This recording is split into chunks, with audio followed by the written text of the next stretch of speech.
இப்போ சொன்ன மாதிரி நம்ம முதியோர் இல்லத்துக்கு வந்துட்டோம்.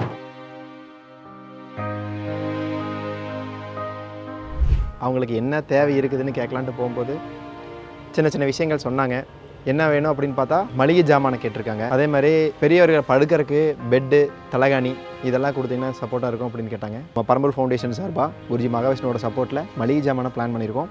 அதே மாதிரி அந்த வாட்டர் டேங்க்கு, அந்த கீழே இருக்கிற போர்வெல் இருக்குது, போர்வெல்லில் மோட்டர் செட் பண்ணி கொடுக்க போகிறோம். மோட்டர் செட் பண்ணி சின்டாக்ஸ் எல்லாம் ஃபிக்ஸ் பண்ணி அவங்களுக்கு ப்ராப்பராக வந்து தண்ணி கொடுக்கறதுக்காக சப்போர்ட் பண்ண போகிறோம்.